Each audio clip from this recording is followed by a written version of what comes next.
Hey there. Today I'm joined by Dr. Maria Sophocles, a gynecologist, menopause expert, and global educator with over 30 years of experience helping women navigate midlife health and sexuality. She's the author of The Bedroom Gap, a bold and practical guide to understanding what really happens to sex after 40 and how to fix it. Her TED Talk, What Happens to Sex in Midlife, has over 1 million views and sparked worldwide conversation around desire, pleasure, and why so many women feel like they've lost it in midlife.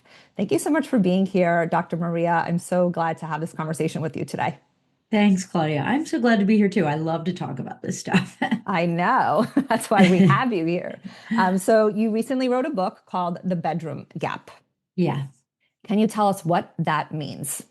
Yeah, it's definitely not a term that was in existence before, but I was aware of an orgasm gap and I had read about it and I had seen my patients struggling with orgasm, and so I knew about that as a doctor. But as my patients were getting older, going into perimenopause and menopause, they were they were feeling broken Mm, and they were feeling like it was their fault. And they would come in saying things to me like, I need you to get my mojo back. I have no desire. Help me. I am broken and I'm letting down my partner.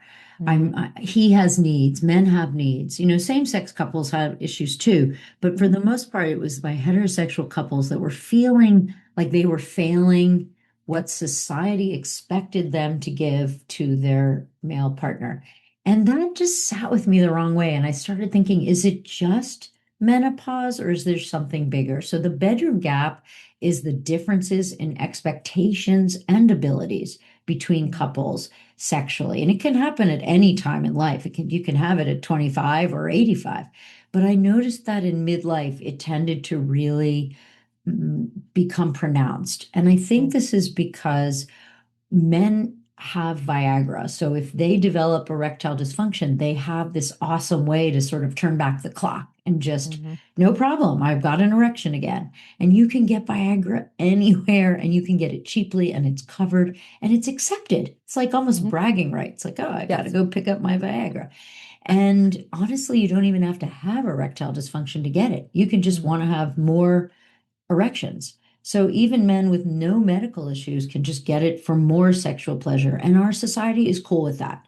There mhm, should be no limit to men's sexual pleasure. Female sexual pleasure as a topic and a right is sort of gray zone. Like, I don't know, mhm. really? Do women really need that? Even the FDA hasn't really been sure women need to have sexual pleasure. So I kind of call BS on that. Oh, yeah. That's what made the TED Talk happen, is I said, Mhm. women have a right to sexual pleasure. Can we just make that a real thing? Like put that in some state constitution Yeah. somewhere. Um, Not that they will, but I Yeah. believe they should. And the TED Talk, when I gave it, it was the closing TED Talk for the Mm, event. And people swarmed the stage, which nobody at TED ever does. Like people just clap mm, and then exit. And I think they swarmed the stage because they were feeling empowered. Like, mm, yes, finally, a woman stood up and said what we all wish, that mhm, sex could be for women too. So I had started to write this book and I was like, oh gosh, I better finish this book. And so the bedroom gap is just that, this feeling of that women feel as they get older and the vagina gets dry and libido gets lower and they develop sexual problems that there's nowhere to talk to, there's no one to talk to. mm, Society doesn't really even think we should be talking about it in a way. mhm. Doctors are not trained to No. talk about this. I mean, they don't get menopause training, and Mhm. within that, they for sure don't get sexual training. So it's Right. very rare to find a doctor who's going to preemptively say, hey, Claudia, what I really want to know, are you sexually active and is it comfortable and are you having a good Mhm. time? Like, Right. I would faint if my doctor said that, and most people would No. faint too, Yes. because, and frankly, to defend the doctors, they weren't trained to do Right. that and they're busy, they're getting paid less, they have 5 minutes to take care of you. Mhm. So we have a real problem with the medical education system and with our society's comfort level that Yeah. sex is a female thing too, which is nuts Mhm. because we're there in the bed with them, Yeah. right? And we enjoy it. I know a That's lot of women right. enjoy it, but it's That's very right. taboo. And I mean, I think we can go on and on about all of the societal um, just narrative pressures and around sex yes. and women and how we're labeled and judged if we enjoy it, if we talk about it. It's just so taboo. The It's so religious stuff last behind it century. too. Like, It is. please, Yeah. and yet we're having a resurgence almost Yeah. of a conservative, like, can we go back in time? Hmm. And and I think the loss of Roe v. Wade played into Yeah. this, right? So I think Hmm. this is the right time for this book to come out and to be for men and women to read of Yep. any age. I give talks and I always assume there'll be women 40 to 60. And sure enough, some 25-year-old man shows up and he's like, I got Wow. to learn this. He's like, it's going to make me a better partner. It's going to make me a Mm. better son to understand my mom. It's going to make Hmm. me a better uh, person to date. Like it's really cool to see the men who show up to Yeah. the events and talks because they're like Love that. those men are already progressive. They probably need it less than the men who don't Yeah. come, but it's really looking at all the forces that shape who we are sexually and how Hmm. we got here. So the book looks at history, at Hmm. society, at culture, at sex today, at internet dating. Oh, wow. How to revamp a sex life after infidelity or chronic Mm. illness, or if you're a cancer survivor, people, not everyone, just because Hollywood portrays sexually active people as gorgeous and Instagram perfect, there are a lot of people out there that still want to have sex Hmm. and they're struggling with how do I do that after a heart attack, or how do I do that with my partner after there's been infidelity, or I'm divorced and now I'm dating. How do I do this so that I'm not just a victim of people trying to hook up? I mean, people have a lot of Yeah. questions that our society Yeah. has brought forth. Hmm. Our parents' generation didn't really have internet dating, so it was different. But now we can, and there's pros and cons to it, good and bad.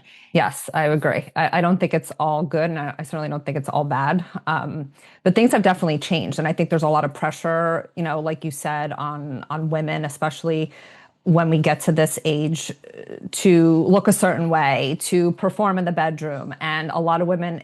It's really embarrassing to talk about the fact that there's pain with intercourse or that they're just Yeah. not in the mood. I had a client the other day. She's like, my husband's wonderful. He's very supportive. We have a great marriage, but she's like, I just don't care about sex. Like and in terms of the symptoms that she's struggling with, it wasn't even at the top of her list. It was more about her body, her weight, because that's the other thing. A lot of women are gaining weight or their bodies are changing and they lose confidence. So can you talk a little bit about Yes. that and how it plays a Yes. role? 85% of women have unexplained belly fat, right? We call it the meno belly. It's so Mm. miserable and it's not what looks pretty in any magazine. And yet it's absolutely intentional. Our bodies do that intentionally. It's not that you're eating Cheetos at night and everybody comes in going, I swear I'm not. And I go, I know you're not. I know you're Yeah. not. It's a redistribution of fat. So Mm. when we go through menopause, I mean, the listeners I'm sure know this, but menopause is really when the ovaries stop making estrogen, progesterone, and testosterone.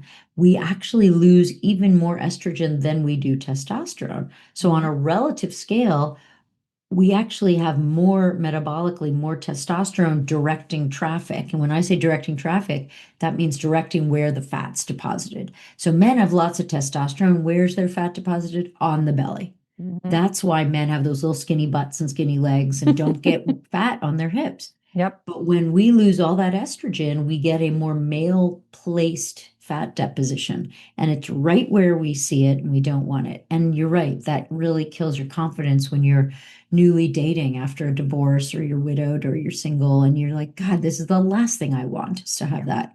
But it is your body doing it intentionally. It's hard to not have it. Not impossible, but it's hard. A good health coach can help you get there. If Thank only you. I knew one. No, I'm kidding. Yeah. Yeah, thank you. It all makes sense, especially the way you described it going to the belly. And yes, I know there's a lot of middle-aged men who they get like that pot belly or the beer belly that they call it, but it is just the way the hormones But shift. somehow And we're not allowed to, and that's so I know unfair, we're incredibly hard on ourselves, incredibly We hard. are. And I think that's part of it too. It's almost like we're grieving the bodies that we used to have. And I mean, something I that at think we least, need to embrace the bodies we yes, do have. And I'm not saying exactly. go gain weight without No, abandon. We yeah. we actually don't want to gain weight even for health reasons, not just vanity reasons, because we Hmm. know that when we gain abdominal fat, it's a proxy for the gain of visceral fat, and that actually does increase problems for us down the road in terms of getting Yeah. diabetes and heart disease. So it's really not, I want everyone to look great, but I really want everyone to be healthy inside Mhm. and out. And Yeah. so keeping your weight down is not easy, but you know this as well as anyone. It involves some changes in diet, in how we eat. I don't mean dieting, I mean some shifts in the choices we make.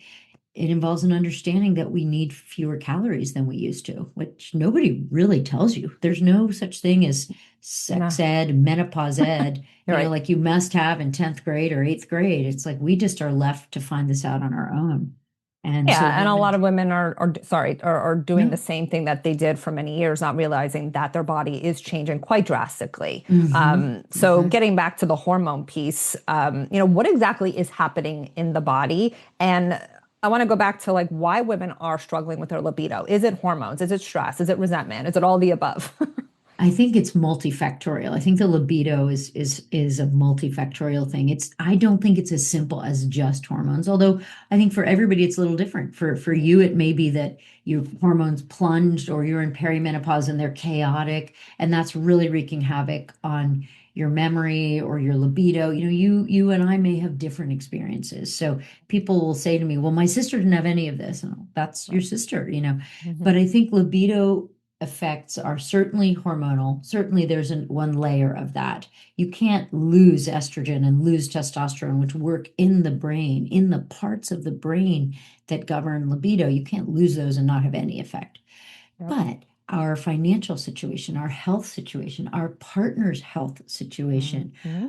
if we have children, if we have aging parents, any of those can play in and layer on stresses that simply are not as easy to just leave out of the bedroom. I mean, I wish.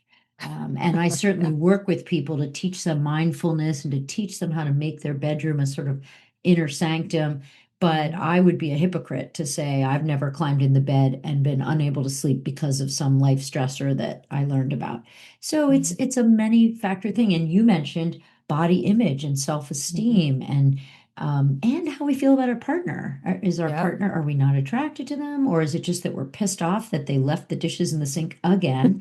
Or what is it that makes us stay in love with someone and stay physically attracted to someone? I mean, that's a really cool topic for another podcast appearance, but I Hmm. find that all fascinating. And that is it's hormonal, but it's beyond hormonal, it's neurochemical. So, Hmm. the neurons in the brain will secrete all kinds of things. And based on what someone looks like to us, those get secreted more or less. And luckily, if we fall in love with someone, even if they go bald and gray, we still are attracted to them more than just any old person. So thank goodness, Yeah. that works. But Right. I find what makes people lose their libido the most is how they feel about themselves or feeling Mhm. just overworked, burnt Yes. out. I think it's this Zoom slash productivity focused culture that we live in. I think that's a big part of it, where Oh, we don't yes. make time for pleasure, whether it's playing cards or playing a board game or going for a walk. Like we have to be on our phone while we're walking. Right. And I think that has effects in the bedroom. I mean, there are people who check their phone Hmm. during sex. There are people who check their phone after sex. I wish I were joking, but I'm not.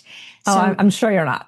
no. So how could you possibly, as a partner, feel cared for and attended to, feeling Right. like there's a chime and a ding in the room that your partner's competing with for Yeah, I think attention? that's huge. I often say that on previous podcast episodes about how modern life is not conducive to health or healthy relationships. And we have to be quite diligent in the boundaries Pushing that we back. set around those things and saying no and being really mindful of how we spend our time and energy. And, it's also so easy to blame our partner. And this was something that I've shared, personally, my partner and I, we've been together for many years. And I would say we had a dry spell where we were Hmm. both like just not attracted to each other. There wasn't, a lot of intimacy there, but we were also in that we were just in our 40s and like hormones were changing, but we were also working like two crazy people. We don't have children, and it's like our work became like the thing. And Yes. we just weren't connecting. We weren't making the time to connect. And, I would blame him and he was kind of looking at me. And it's like, you have to be a little humble or a lot humble and look at your own behaviors and how You're you're the role you're the playing role in you're it, playing. for Exactly. sure. And Yeah. people ask me all the time, like, how do I start the conversation? Okay, we're in that mode. The feet are pointing in opposite directions at night, or Yeah. the late show is on, and then we go to Mhm. sleep. And there's no intimacy, there's no sex, there's no cuddling, but we're busy. Mhm. And we're busy. And I think that first conversation, you have to think before you just say anything about the tone. It cannot be judgmental. It cannot at all have any sort of implicit finger pointing because the first thing people will do if it relates to sex is feel defensive and Yeah. hurt. And now you're starting in the negative zone, right? Mhm. So I do think it's starting from a positive tone of when things were good, how much you did enjoy Mhm. whatever it is you're going to share that you enjoyed and that you'd love to get more of that in your life. Even if it was just something last week. Yeah. I loved when we did that, even if it wasn't a sexual thing. It was just, I Mhm. loved how we went for a walk and hold hands. I know that's no big deal to you because we hold hands all the time, but I notice some couples don't. And I just want to Mhm. acknowledge that I love that we do. Yeah. you know, um, Received. Like if you said that to Yes. me, that feels good in my heart. And Mhm. maybe it even feels good way below my heart, but sometimes Right. even little things like that. There's a really cute New Yorker cartoon where the woman is in bed reading a magazine and the husband comes in and he's got a feather duster and a vacuum cleaner and all kinds of cleaning tools. And he goes, honey, are there any of your sexual fantasies that don't involve me cleaning the house? Yeah.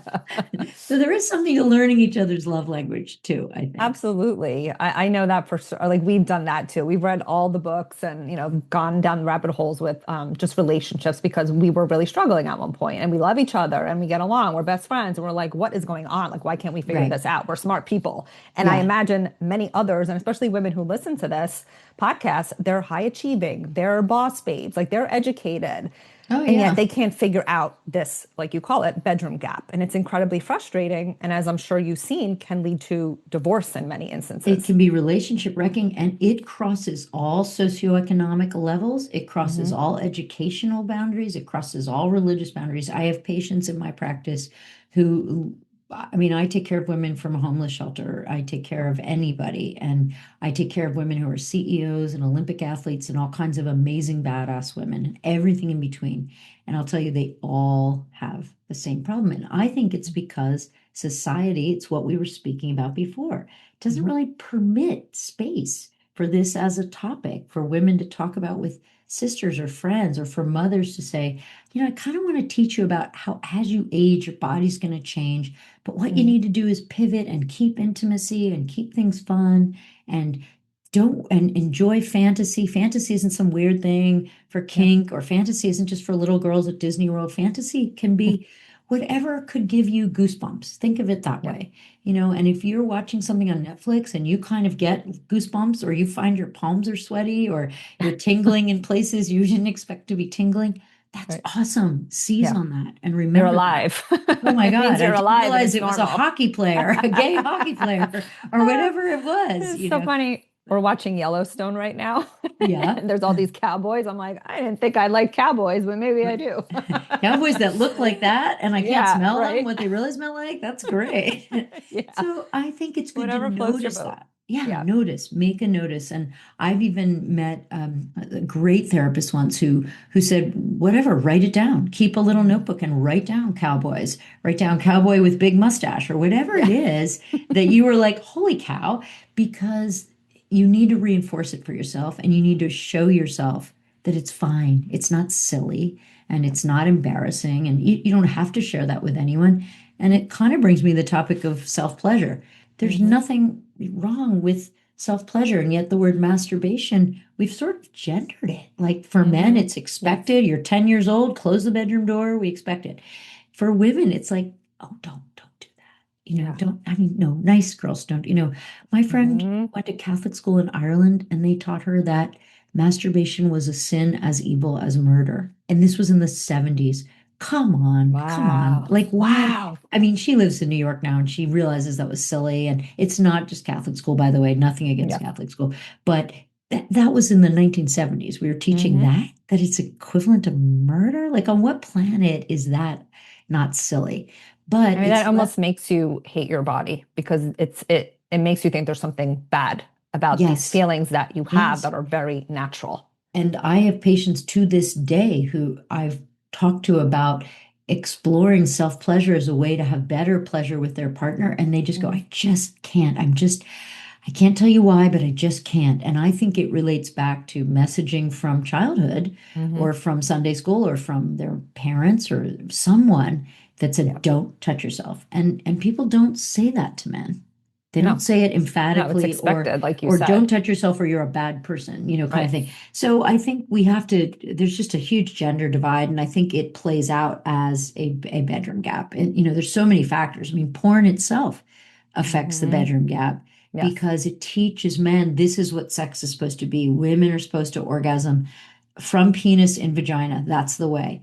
Yeah. Nope, we know that's not true. And No. yet this myth has been perpetuated, since the dawn of porn and Yes. probably since way before that. Hmm. So we have so much unlearning to do, I think. And so the, Yes. the book is just the very beginning of a red flag going, hey, could everybody just pause for a second and appreciate that sex doesn't have to be just how it looks in porn or the movies. And Hmm. it's there are health benefits. I mean, we know Yeah. there are health Oh, yes. benefits, Hmm. right? So it doesn't have to be this shameful thing. We all do it. Let's just do it Yes. and recognize that Let's mutual enjoy it. pleasure is a cool thing.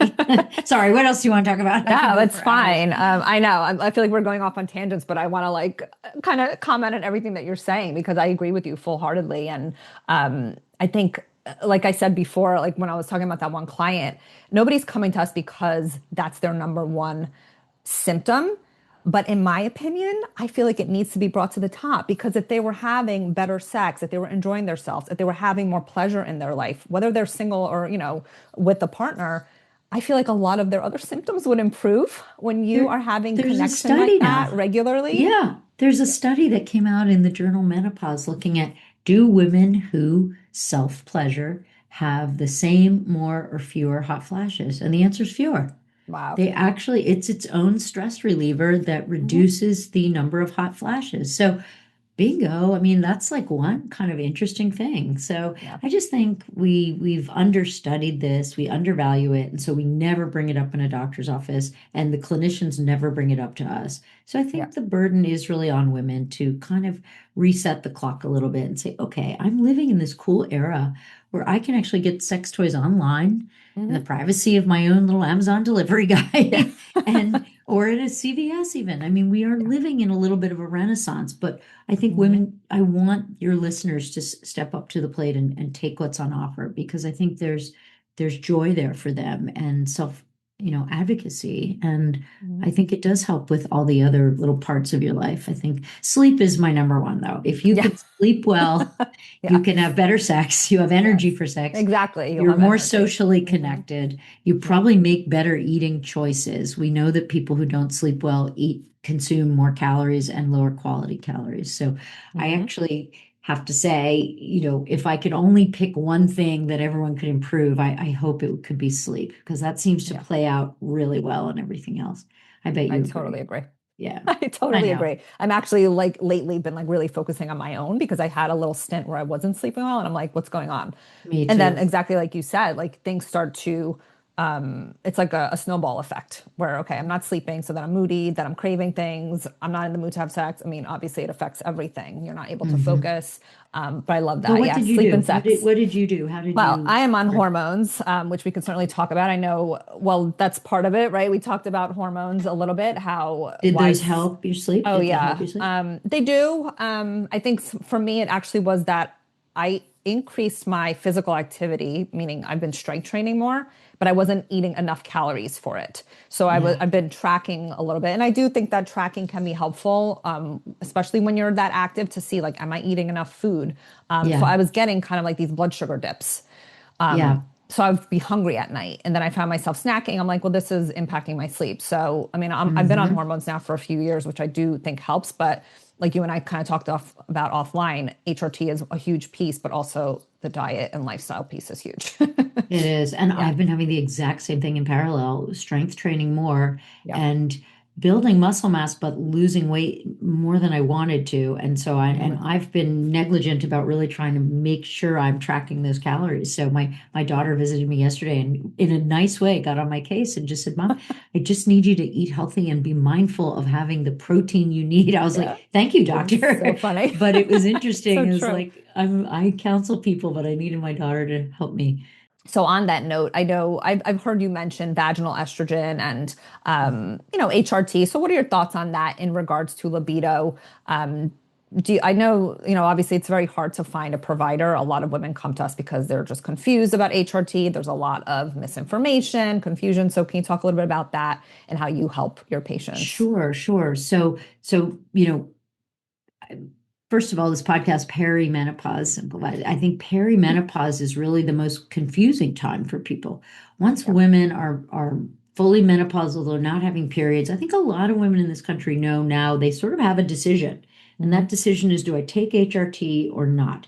And the reasons to take it are twofold. There's really just two reasons. Reason number one is I'm having symptoms, having brain fog or hot flashes, I can't sleep well, menobelly, whatever. So you can take HRT, which is estrogen and progesterone, or if you don't have a uterus because you had a hysterectomy, just estrogen. Hmm. And you can take it for reason number one, fix those symptoms, help me feel better.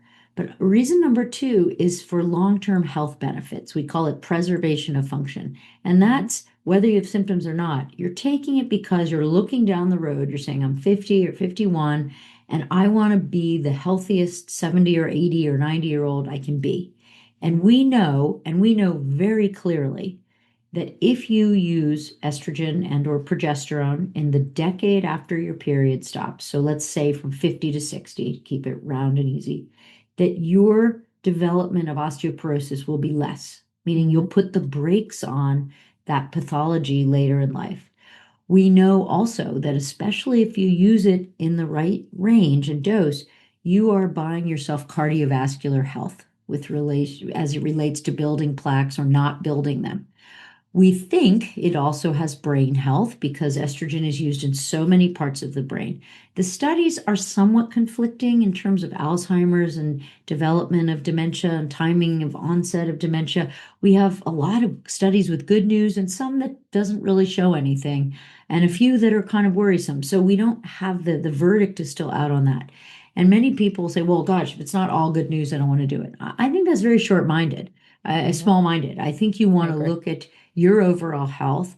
Close your eyes and imagine the woman you want to be at 70, Mm. 75, 80, 85. I know what I don't want to be. Right. I've visited assisted living homes. I've visited places where women are having hip fractures and a Hmm. decent percentage of them are dead within a year. I've visited intensive care units where women have bladder infections that cause them massive infection and near death right away. Yep. Super preventable. Everything I just said is very preventable. Yep. The bladder infection risk, which is huge as women get older, is the easiest to prevent. Vaginal Right. estrogen is so crazy safe. There's not a woman on the planet that's not a candidate. I don't care if you had cancer or your mom had cancer, your Hmm. hairdresser had cancer, all three had cancer. You're still a candidate for vaginal estrogen. It doesn't go anywhere. It Yep. just helps the bladder and vagina. And vaginal estrogen is something you can take from when you're menopausal till literally you're in the casket. I mean, there's no Hmm. like, oh, you can only take that for two Right. years. Nope, you can take it forever. Mm-hmm. It's available. It's not expensive. It's covered. It Hmm. comes, lots of companies make it in little pills or suppositories or creams. So I am definitely a salesperson for that. I mean, I'm not really. I don't really work for the company. I wish No. I did, man. I Yeah, on really. commission, I'd be wealthy. But it's because I believe so strongly in it because I see the women who don't take it and they literally end up in emergency rooms time and again, and Hmm. sometimes in intensive care units. My own mom was just Hmm. released from the hospital. Her doctor took her off it Mm. incorrectly. He said, oh, that stuff causes blood clots. You don't want to be on that. Oh. Vaginal estrogen, let me say it clearly, does not cause blood clots. It does not cause cancer, does Hmm. not cause dementia. But all those things were incorrectly on the label of the Yep. box. So the doctor Nope. learned it from reading that box. Hmm. So I've been fighting for many years to get that label corrected. And last November, we did get it corrected. Yes, The FDA, finally. Thank you. sure. Thank Oh God, you. that And was such a all the moment of, women who have been, yeah, advocating for us behind because that. Yeah.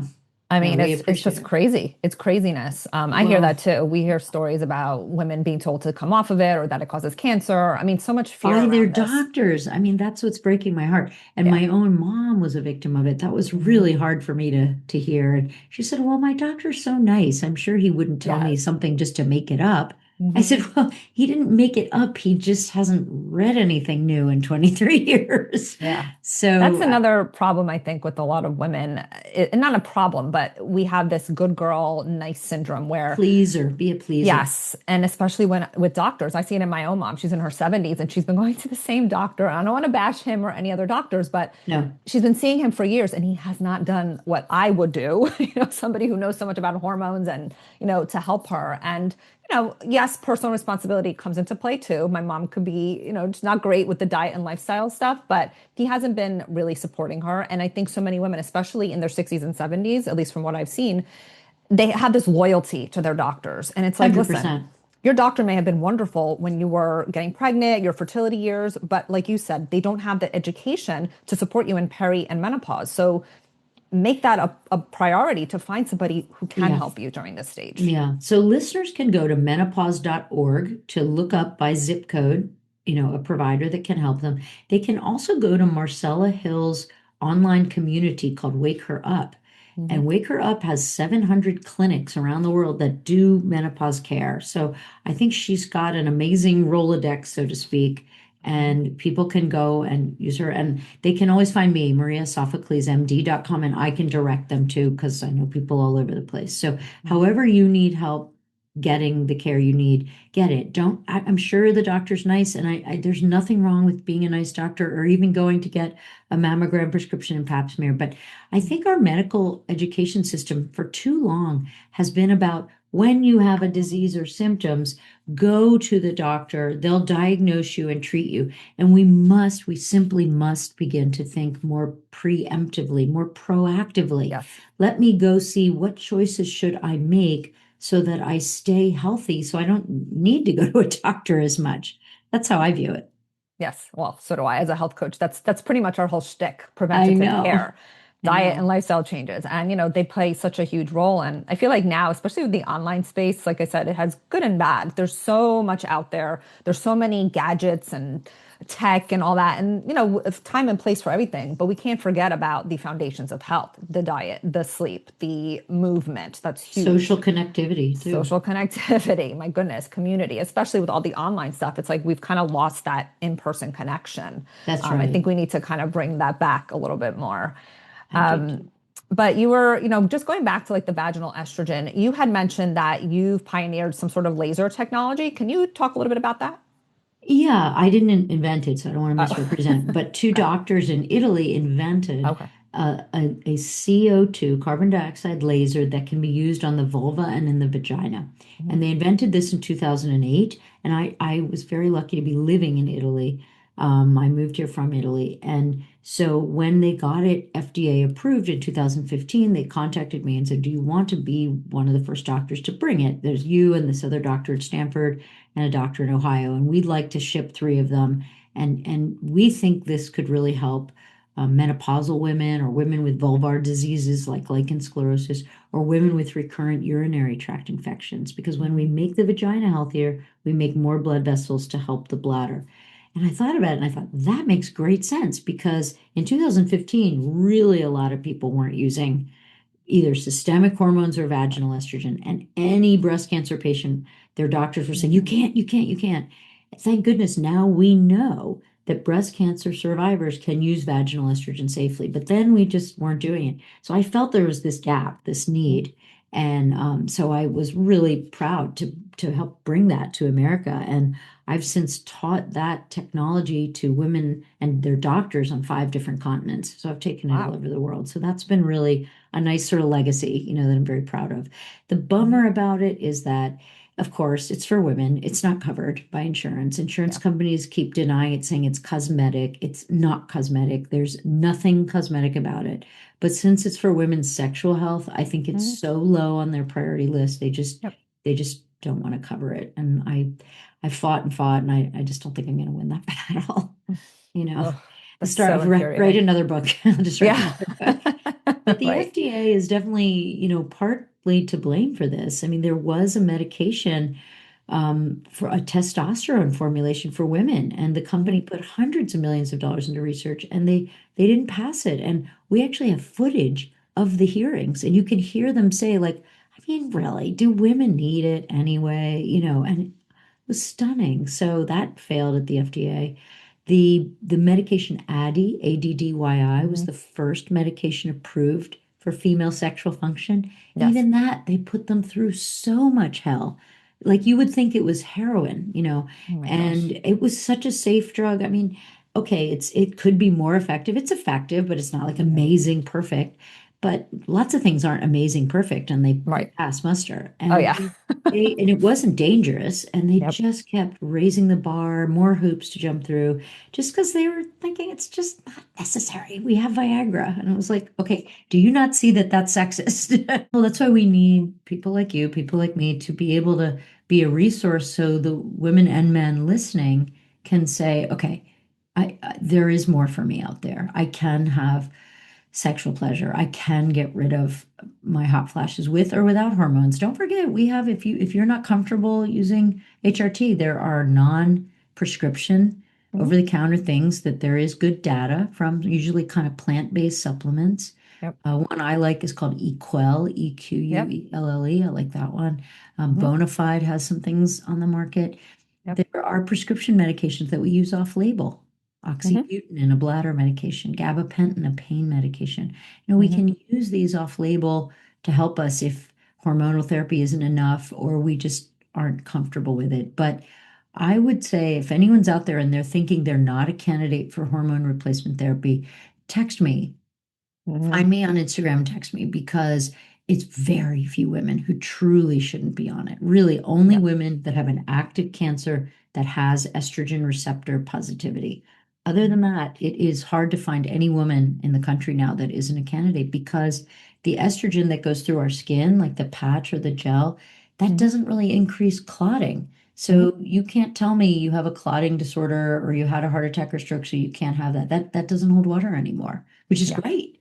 It means Yes, it more is. It is activity. great, Yeah, but the unfortunate truth, I think, and just what I've seen is the fear has caused women to just not want to say go no way. forward with it. And I mean, I have Totally. a family member. She's in her 60s and she's got so many health issues, unfortunately. And she says years ago she had a blood clot because of she was taking an oral Contraceptive. contraceptive, Yeah, fairy brain. but that dose is But that's so different. much stronger. Yes, It's right. estrogen is not all the same. First of all, No. that's a synthetic estrogen. That's Hmm. not Different bioidentical. formula. Correct. HRT is the same chemical structure that our ovaries make.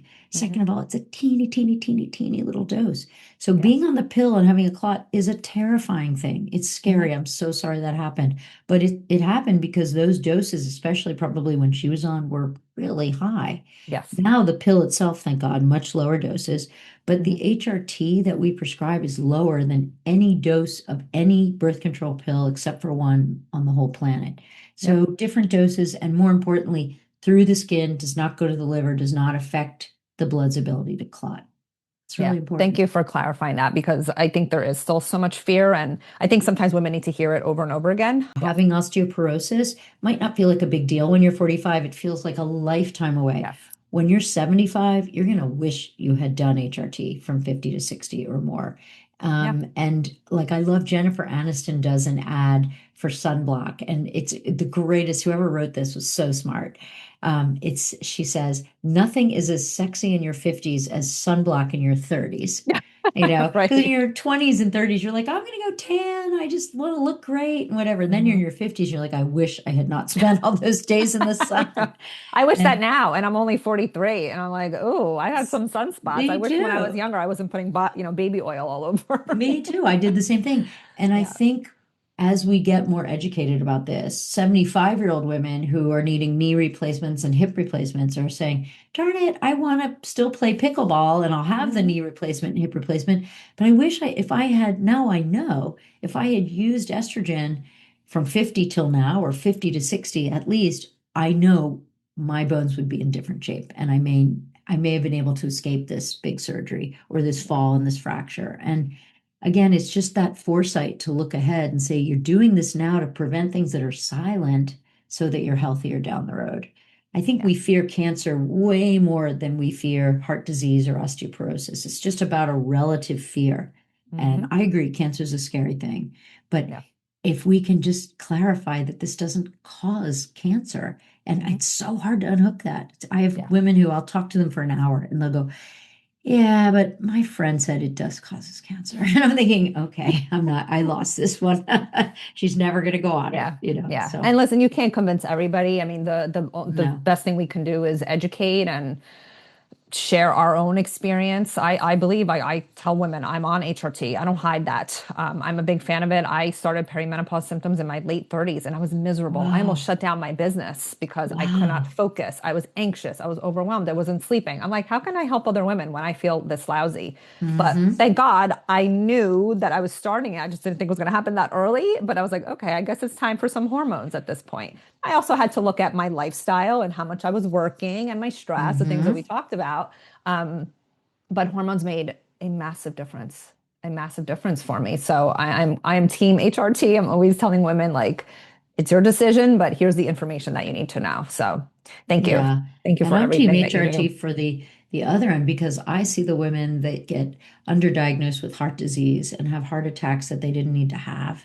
Oh my gosh. Yeah. And osteoporosis and hip fractures they didn't need to have, and UTIs they didn't No. need to have. And I just think, darn it, think of the stress on this family that could have been Hmm. saved. Think of the Yeah. cost to this healthcare system that could have been saved with one medication, not 10, not Yeah. chemo, not rods and pins in people's legs, just a little patch. I mean, it's the Yeah. easiest thing. I put my patch on twice a week. It takes Hmm. me less than 30 seconds. It doesn't hurt.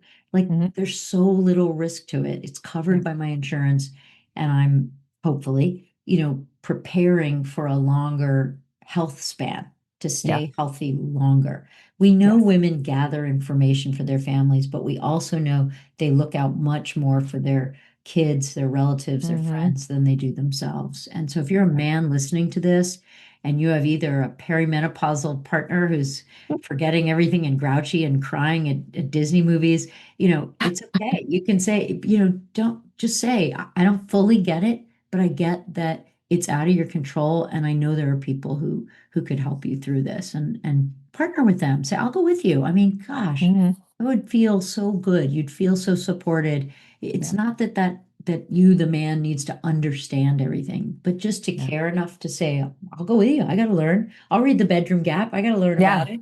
Oh, I'm sure Um, they would. And I remember one client recently that started working with us. She said that her husband found my podcast. And I thought, wow, that's mhm. wonderful. And they are That's so listening cool. because it's impacting them just as much. I think women, It we get is. frustrated and we internalize everything, but And we get your frustrated with partner, them, but yes, they often are frustrated that they can't help that us they can more, help. Exactly. right? Yeah. Exactly. And they don't, men, they're kind of like problem solvers, but if you don't Mhm. communicate with them, if you don't ask for help, then they're just not going to know what to do. So, especially if you love your partner, if you have a wonderful relationship outside of the bedroom, then, you do have to be able to communicate that. So, kind of coming back, to what we were saying at the beginning about this bedroom gap. What if a woman's listening to this and she is really struggling right now, not in the mood for sex, she loves her partner though? Like, what's the first thing that you would tell her to do?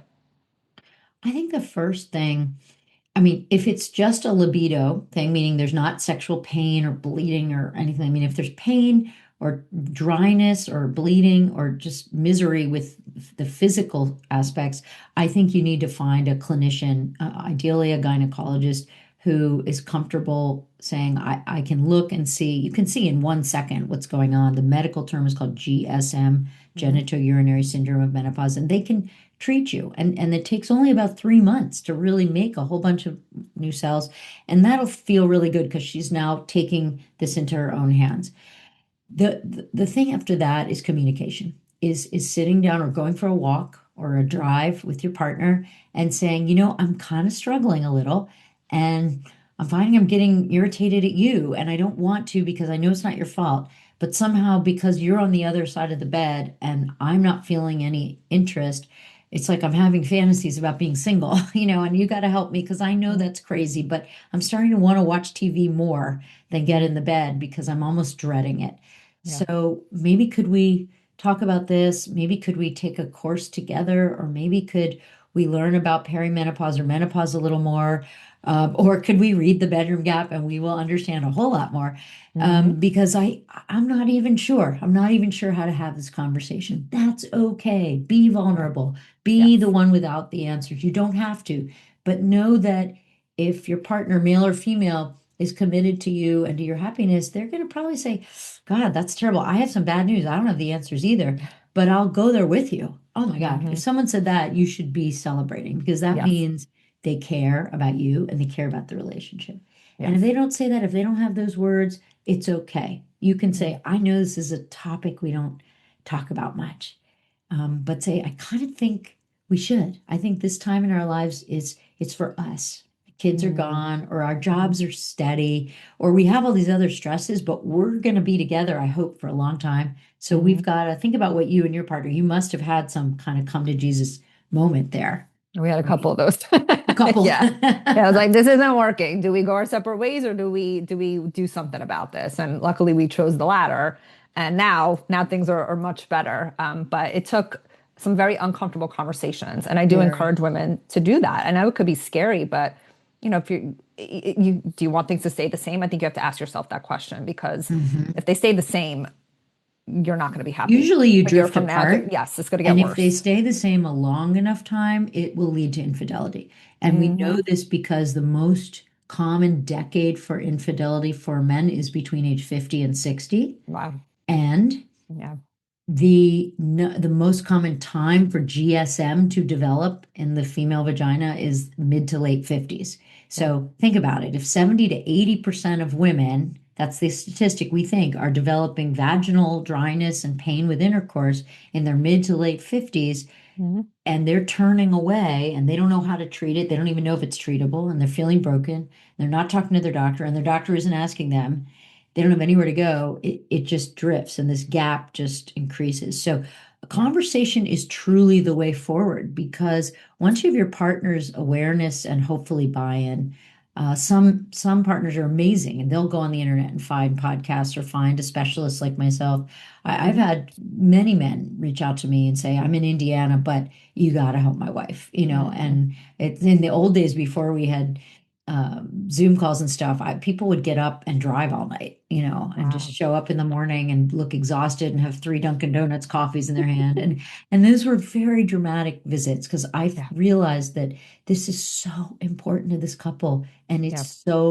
they're so unable to fix it. They know about antibiotics for an ear infection. They know about a Mhm. cast for a broken arm, but they absolutely don't know this. And that's No. what drove me to do that TED Talk, which started this whole thing because I just felt it was this shameful thing and Hmm. it was crazy widespread. I mean, we have 80 million menopausal women in the US. We have Wow. a billion worldwide. So if 70% of those billion women have GSM, have vaginal Mm. dryness, that's 700 million women right now on the planet struggling with this. So, Yeah. and we live in a crazy world. People have bigger issues than this in, Ukraine and Gaza and all kinds of Yeah. places. But that doesn't mean they're actually not having sex. And it doesn't mean Right. they're not, in some cultures, expected to have sex, whether they're in pain or not. Yeah. So I feel like we have the luxury in this country, at least, we're not at war yet in our Yeah. country. Hmm. So people can, and people have, most or some have insurance, Yeah. go seek it for yourself, but talk with your partner.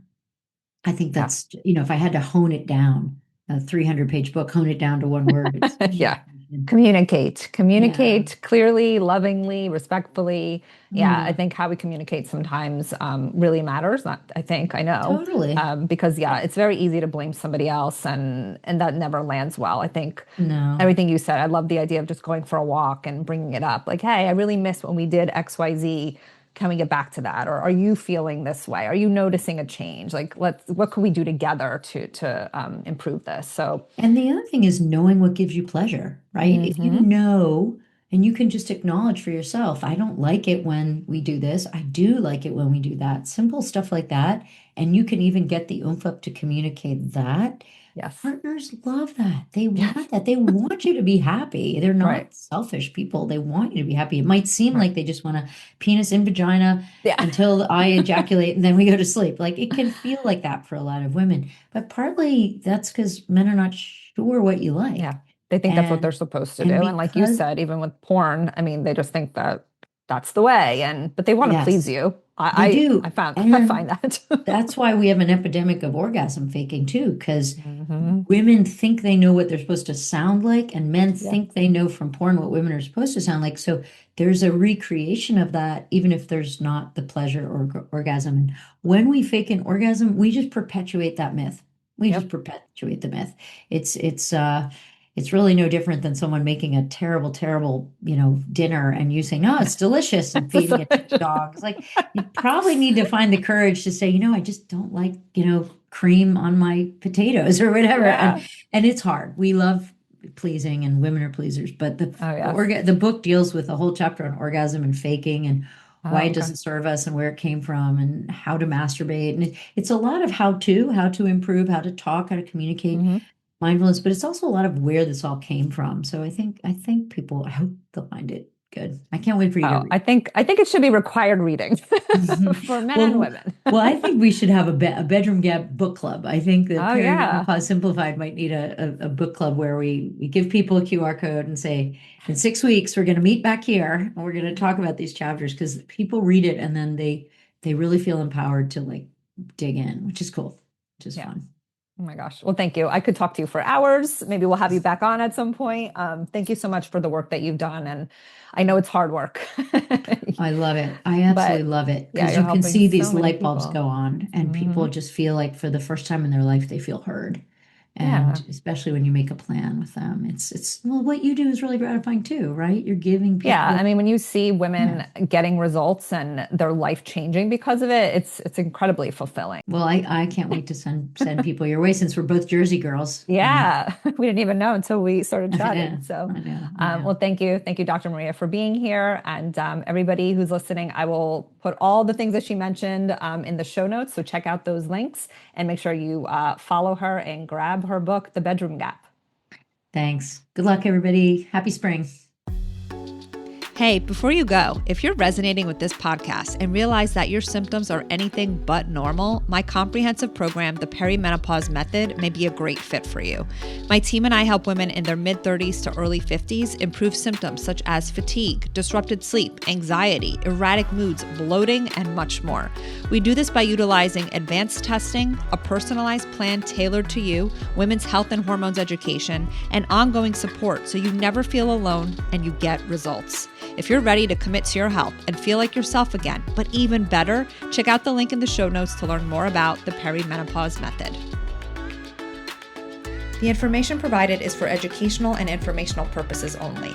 I am not, nor do I act as a doctor or any other medical professional. I am not providing healthcare, medical services, or attempting to diagnose, treat, prevent, or cure any physical, mental, or emotional disease or condition. The information shared is not intended to be a substitute for the professional medical advice provided by your own medical or mental health provider.